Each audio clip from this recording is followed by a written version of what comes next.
à tous et à toutes. Non, le côté celles et ceux et tout ça, moi, je n'en peux plus.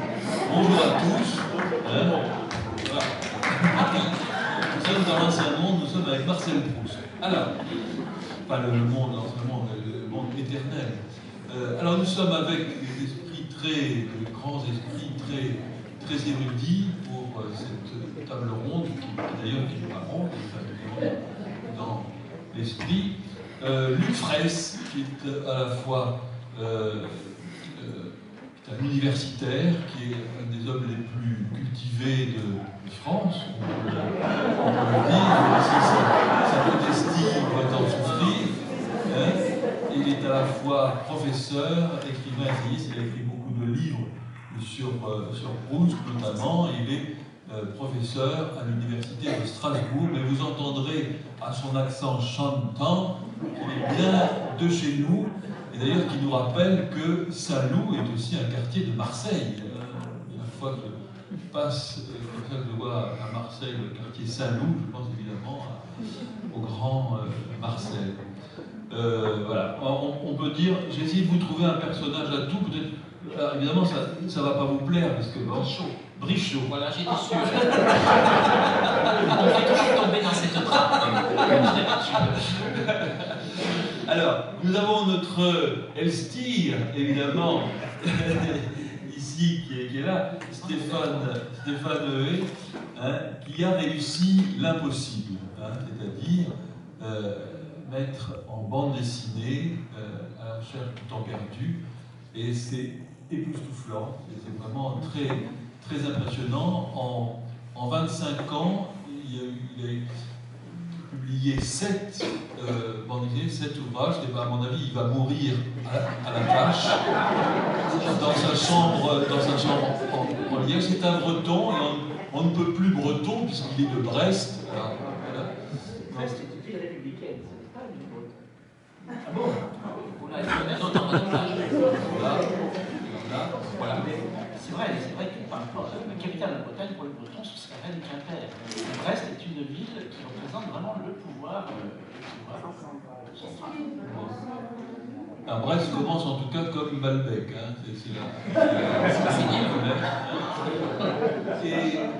et donc voilà. D'ailleurs, Elstir, ça fait un peu Adèle Haenel, bien. Oscar et Elstir. Ça a été dit. Très mauvais jeu. Mais c'est très mauvais jeu.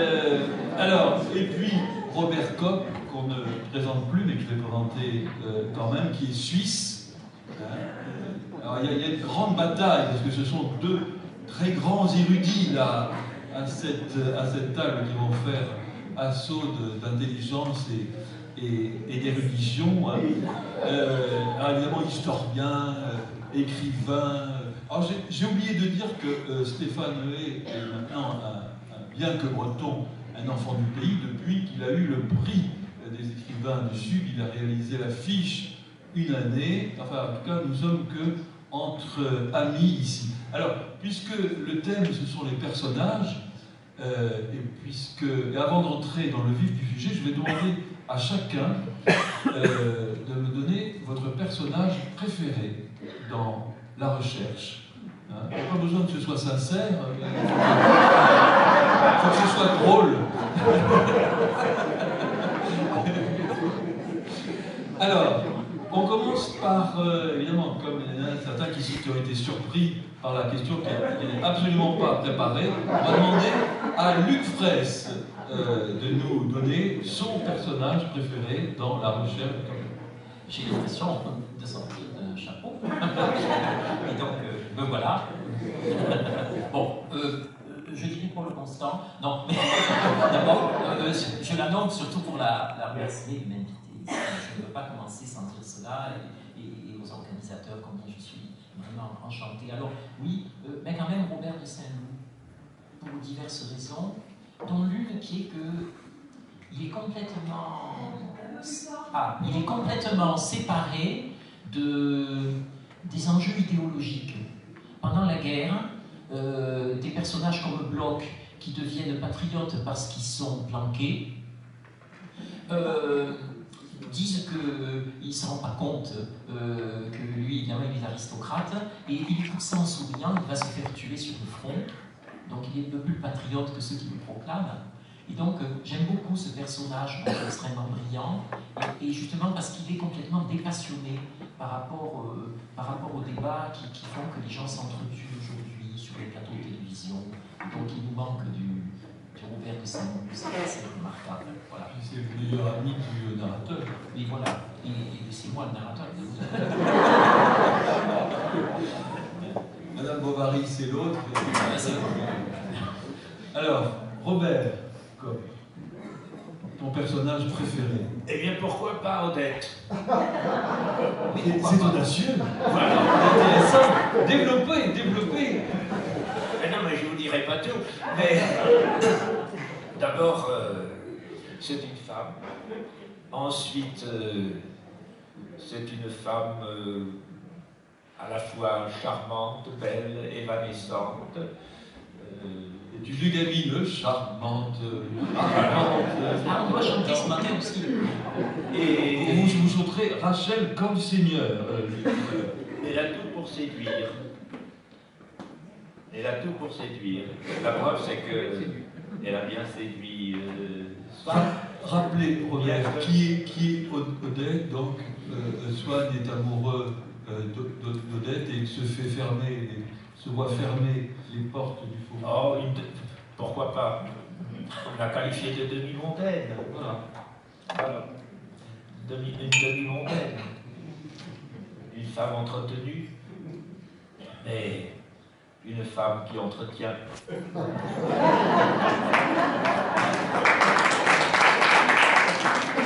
Alors, Stéphane Levé. Alors, enfin, il y en a deux. Il y en a un à dessiner, c'est un délice, mais il a son statut, c'est directeur du Grand Hôtel de Québec.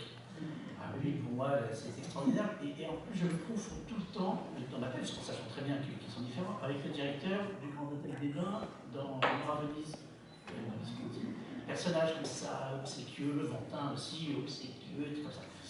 Mais mon personnage peut-être, enfin celui que je trouve le plus riche, c'est Charlus. Charlus, je le trouve absolument riche. Il paraît qu'on dit Charlus. Dans la station de Charlus. Pour les Suisses, peut-être. Pas dans le Midi, en tout cas. On dit Huet, je prends du Huet. Et moi, j'aime beaucoup, il est très riche. Alors, vous parliez, Luc, de l'attitude des personnages pendant la guerre. Donc, Bloch, effectivement, se découvre un peu une sorte de résistance à la comme les autres. Mais Charlus, pendant la guerre, le 14-18 août, je le trouve extraordinaire parce que lui, il ose dire que les Allemands sont quand même pas mauvais. Et ce qui n'est pas vraiment de ça, même dans la recherche, c'est le seul qui dit que quand même, ils se battent bien, ils ont des stratégies. Et lui pourra peut-être nous en parler, la stratégie militaire dans la Chaude perdue, c'est pas quelque chose de survolé, hein, c'est très étudié. Voilà, donc Charlus pour la personne et le directeur du Grand Hôtel pour le graphisme.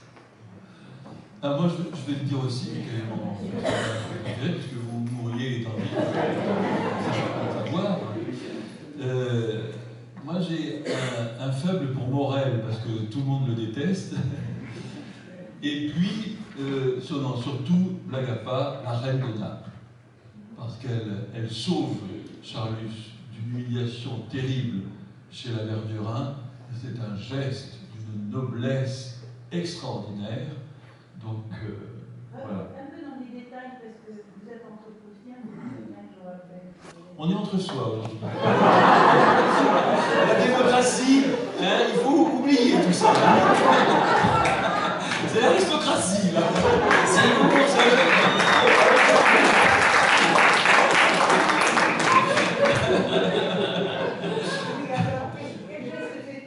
Ah, ben, c'est-à-dire que. Alors, nous allons demander à Luc. Je me souviens du geste extraordinaire, parce qu'il est prêt d'être humilié, ce pauvre. Parce qu'évidemment, il est amoureux de Morel, cette petite peste, enfin, cette raclure, hein, un violoniste, mais qui est un type quand même pas très fréquentable. Et alors c'est drôle d'ailleurs, c'est René Girard qui a montré ça que, en fait, la Verdurin rêve d'entrer, de devenir, d'ailleurs elle va devenir princesse de Guermantes, mais en fait, le désir mimétique dans Mensonge romantique et vérité romanesque, il a prouvé que Charlus et Verdurin sont vraiment deux pôles. Charlus, il rêve d'aller dans le milieu qui n'est pas le sien, qu'il méprise un petit peu parce qu'il est amoureux de Morel, alors qu'au contraire, la Verdurin, elle rêve d'aller dans ce milieu qu'elle cogite totalement, qui est le Faubourg Saint-Germain, et en fait, tout ça est très caché, en fait, elle rêve d'y aller. Donc, elle connaîtrait par cœur, parce que quand on est semblable, on se repère tout de suite, elle sent très bien chez Charlus, elle sent très bien tout ça, et elle l'humilie, et donc, la reine de Naples, mais je me souviens plus comment elle fait. Eh bien, en fait, elle arrive très en retard. Tout le monde serait flatté d'avoir tout de même une reine à cette soirée chez les Verdurin, où on crée, à titre posthume, le septuor de Vinteuil. Et donc, elle arrive en retard, ce qui fait qu'à un moment, personne ne fait attention à elle, et elle a le temps d'entendre les Verdurin triompher de l'humiliation publique qu'ils viennent de faire subir au baron de Charlus. Et à ce moment-là, pendant que les Verdurin et leur cour bourgeoise se précipitent vers elle, elle fend la foule, elle ignore tout le monde, et elle dit au baron de Charlus, vous n'avez pas l'air très bien, mon cousin, appuyez-vous sur mon bras, j'ai su repousser la canaille au siège de Gaète, je saurai vous soutenir, et ils sortent triomphalement. Alors ce qui est intéressant, c'est que ce personnage, cette reine, a existé. C'est une personne réelle. Et donc Proust a inventé cette scène, et après la mort de Proust, quelqu'un est allé voir la reine de Naples, il a dit, vous savez que c'était dans le roman de Proust? Non. On lui lit le passage. Et alors, elle écoute ça, elle dit, c'est curieux, je n'ai jamais connu ce monsieur Proust, et j'aurais pu le faire. En tout cas, il y a la noblesse fantasmée, qui est celle de la duchesse de Guermantes, fantasmée dans l'œil du narrateur qui part de toutes les vertus, comme ça, évidemment, en fait, qui est un peu décevante, qui est humaine, trop humaine, mais là, c'est la véritable noblesse, c'est la noblesse de titre et la noblesse de cœur, qui est évidemment la plus importante, l'essentiel. Peut-être, alors justement, puisqu'on est entré dans les personnages, est-ce qu'il y a une chose, est-ce qu'il y a encore des mystères, qui vous fascinent les uns et les autres dans les personnages? Est-ce qu'il y a des personnages qui sont plus difficiles à dessiner que d'autres? Moi, j'avais très peur de voir le narrateur et la grand-mère du narrateur dessiner, parce qu'évidemment, chacun se fait sa propre image. Est-ce qu'il y a, Stéphane Huet, ou Huet, est-ce qu'il y a des personnages qui ont résisté un peu à la plume et au fusain? J'avais peur de Brichot parce que lui en colimaçon, c'est pas facile. Et là, en fait, je viens de terminer là, justement la partie qui concerne la rencontre avec le narrateur chez les Swann. Et donc, j'avais vraiment peur de ça. Ce qui est compliqué pour beaucoup de gens, parce que vous savez, un de mes crimes, c'est quand même que mes personnages prennent plus d'importance pour les lecteurs que ceux qui se seraient formés s'ils n'avaient pas lu la bande dessinée. Et beaucoup de gens m'ont écrit que pour eux, Françoise était maigre et que j'ai plus dessiné des Cassines que Françoise. Et je m'inscris en faux. Françoise n'est pas maigre.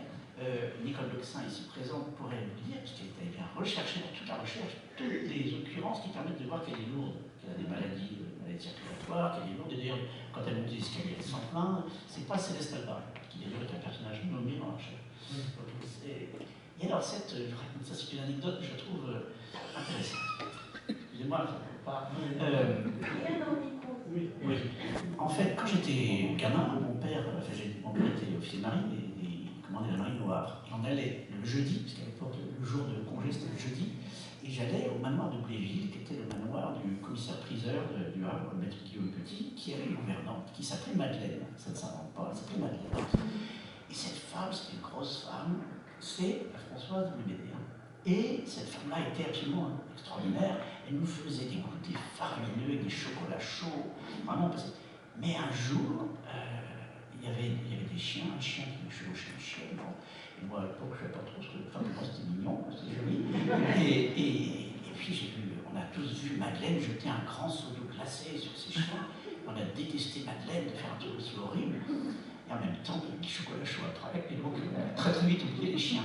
Et quand j'ai lu Combray, et qu'il y a cet épisode très limpide où elle égorge le poulet, et que quand même le narrateur dit mais quand même, on aimait bien les brioches, etc. Et ben voilà, c'est là qu'est née Madeleine dans la tête, c'est quand j'ai pensé à ma Madeleine à moi. Enfin Françoise, quand j'ai pensé à ma Madeleine. Ça me fait penser, je rappelais, parce que nous avons vu avec Paul des asperges au marché, je me rappelle quand Françoise faisait tous les jours des asperges aux invités, parce que son aide cuisinière, qu'elle ne pouvait pas souffrir, elle savait qu'elle était allergique, alors elle faisait exprès des asperges pour la faire éternuer. Il y a une cruauté, d'ailleurs on pourra en parler, il y a une drôlerie folle chez Proust, mais il y a aussi une très grande cruauté, d'ailleurs les deux sont liés. Puisque nous parlons de cruauté, je ne voudrais pas que Robert Kopp pense qu'il est le Sagnette, c'est-à-dire le souffre-douleur de notre petit noyau, dont Paul Constant est la patronne, évidemment. Et lui donner la parole sur les personnages. Est-ce qu'il y a des mystères? Est-ce qu'il y a des personnages qui échappent? D'ailleurs, c'est toute leur complexité, parce que ce qui est fascinant, c'est que ce sont des archétypes. On voit très bien le docteur Cottard, on l'a rencontré, on l'a croisé, et aussi ils échappent à la caricature, ils sont complexes, c'est ça qui est extraordinaire. Oui, tu le dis, ce sont des archétypes. Quand j'ai édité Proust dans la collection bouquins, la recherche est un univers extrêmement complexe, les personnages se comptent non pas par douzaines mais par centaines. Et nous avons ajouté un quid de Proust pour permettre au lecteur, ou pour faciliter au lecteur, du moins nous l'espérions, la circulation à travers ce que Proust a désigné par le mot de cathédrale, mais qui très souvent est une sorte de labyrinthe. Or, chacun imagine évidemment en lisant les personnages à sa manière. Et le grand défi qu'a rencontré Stéphane, c'est évidemment de les concrétiser. Alors, j'ai été fasciné, c'est dommage qu'il ne puisse pas montrer ici son travail, j'ai été fasciné par la manière dont il a concrétisé les personnages.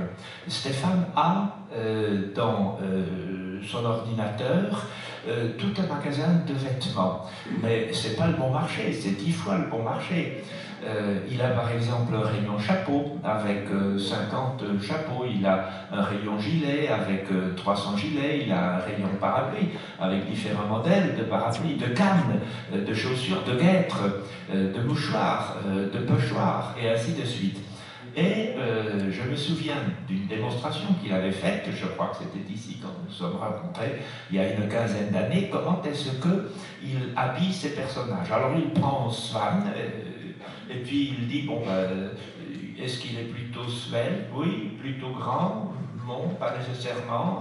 Élégant? Oui, mais est-ce qu'un chapeau de forme lui irait? Non, alors on change, et puis ainsi de suite.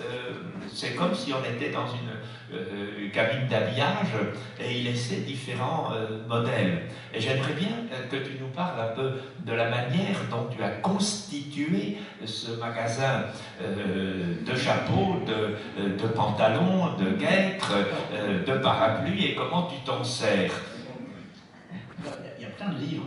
Quand je vais mourir et que mes enfants vont vendre à l'encan toute ma bibliothèque, c'est ma femme, mon père avait des mœurs curieuses quand même, parce que quand on voit tout le nombre de livres que j'ai sur la mode féminine, par exemple, c'est la mode féminine 1880, 1914, hein. Enfin, c'est vrai que j'ai sous-vêtements compris, sur cette affaire intéressante de vêtements de femmes, et la mode changeait vraiment tous les ans. Et donc, c'était vraiment la question, comment seront les cabriolets cette année, etc. Donc, ce qui fait que tous ces livres sont très épais. Alors, il y a ça, puis il y a le cinéma. Parce que le cinéma a cet avantage sur moi, sur les auteurs de bande dessinée, c'est qu'ils ont beaucoup d'argent, et qui, donc, il y a beaucoup de spécialistes, de costumières, etc., qui étudient. Et donc, il y a beaucoup de films, justement, les films tous les films, d'ailleurs, costumes, je les ai vraiment tous balayés. Donc j'ai ça, alors, fait des arrêts sur l'image, une grosse documentation. Vous savez, à l'origine, je racontais ça hier, quand j'ai commencé cette adaptation, je voulais faire du Tintin, parce que je voulais que ce soit simple à lire comme Tintin. Et le lettrage, c'est le lettrage de Tintin, le technologique. Et je voulais que pour les costumes, ce soit pareil. Vous vous rappelez que dans Tintin, le capitaine Haddock a toujours le même gros pull, il va sentir mauvais, avec l'encre devant. Tintin, il fait en costume de golf, et de Dupont pour l'éternel costume noir avec le chapeau blanc. Et il me disait, je vais faire pareil, c'est-à-dire que chaque personnage sera vraiment défini aussi dans ses costumes. Et très très vite, je me suis aperçu que ce n'était pas jouable, que vraiment la mode, la façon de s'habiller, le fait de s'habiller est aussi presque un personnage en recherche. Ça me rappelle beaucoup, et c'est pour moi d'ailleurs le film le plus proustien qui existe, c'est Le Messager du Gozet, le Mauvais Twin, où le narrateur, qui d'ailleurs est un écrivain, on découvre à la fin, le narrateur arrive dans ce monde qui n'est pas du tout le sien, lui une condition tout à fait modeste, et quand il arrive, il faut qu'on l'habille parce qu'il n'a pas ce qu'il faut, et on